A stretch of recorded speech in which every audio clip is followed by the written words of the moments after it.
recently wrote at my blog, which is at mysticaluniverse.blogspot.com if you want to check it out, an article called Love is Reciprocity.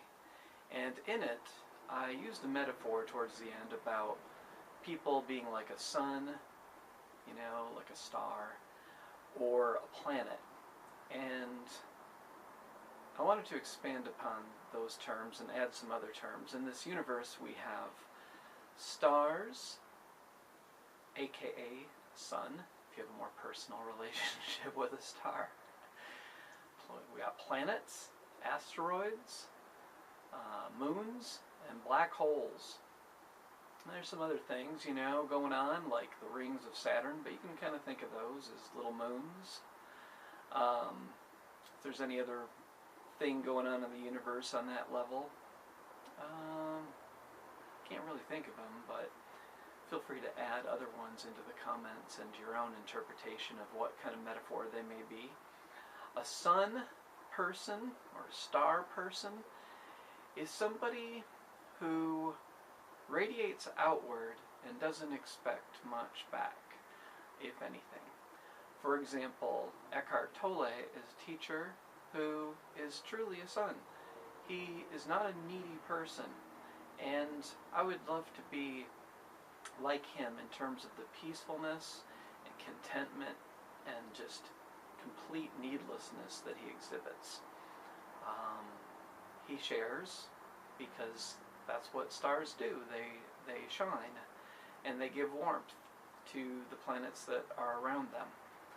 And planets, metaphorically, are how we are all mostly living, 99.999% or whatever of us, that we are trying to find warmth and rotating around stars, or perhaps we see someone as a star, but they're really not, but we rotate, you know, we travel around them, we orbit around them because we're seeking warmth.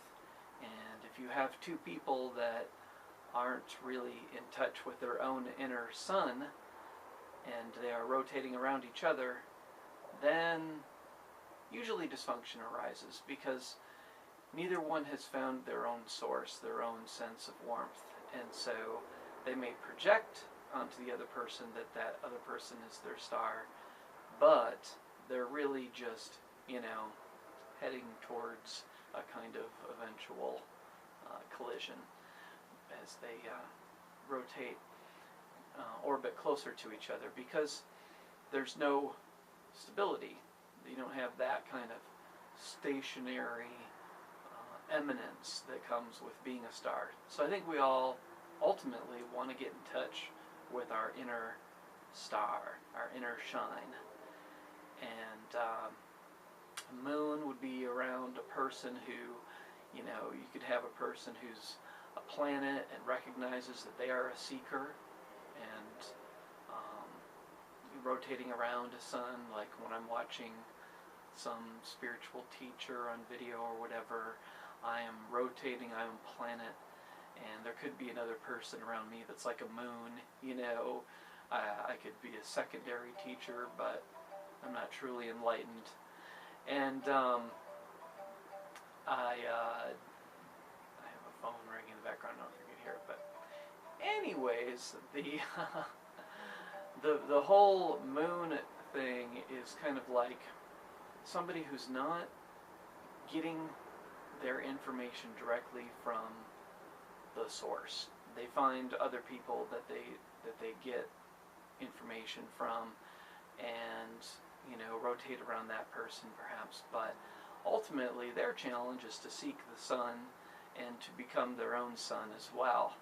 I was thinking that sun, if you're a sun, or let's say a little star in, you're becoming a star, you're becoming in touch with your own power, it can be helpful to connect with other stars. They call it a binary star system, or perhaps a tertiary star system, I don't know, 3, whatever that would be. But being around some other people that are in touch with their star-like energy, that would be something that would be nourishing, so you don't feel isolated in your starness, in your sunness. But at the same time, if you are a true sun, you may face a period of aloneness or isolation, in which you learn to connect with the divine and shine outwards from your own power without neediness. But there can be great power when other suns come together and they expand upon their own power and, shine more brightly together, whether it's in a relationship or in a healer-teacher kind of situation. Another metaphor that I was thinking of is the asteroid. This could be a person that might come into your life every so often, an asteroid or a comet that has like a long cycle, but still kind of shows up in your life every now and then because there's some kind of lesson still to be learned, some kind of cosmic connection, some kind of unfinished business perhaps. Be an asteroid person. A new metaphor that occurred to me today is somebody who is taking on the form of a black hole. Now, a black hole is something that sucks light because its gravitational pull is so powerful. And that kind of pull can take energy from even a sun. And that's why I think that suns, stars, teachers, healers have to set boundaries. A black hole person could be somebody who is passive-aggressive, dishonest, misrepresenting themselves, acting out, portraying themselves as somebody who's interested in growth, but they're really not because of addictions or commitment to their stuckness or fear.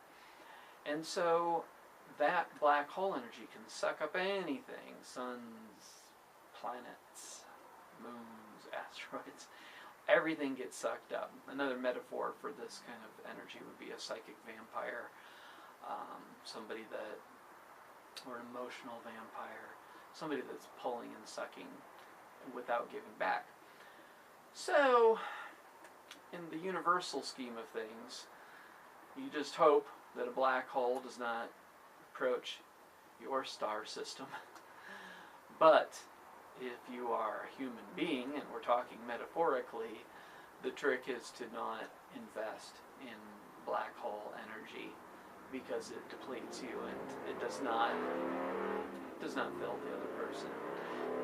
You cannot illuminate a black hole. It sucks in too much light. So, metaphorically, if a black hole person decides to interact differently with the world and with themselves, then they can become a more growth-oriented form or manifestation of being. But in the interim, you got to set boundaries with them. So those are some metaphors for the kind of people that exist in the universe, universal people. Thanks for listening.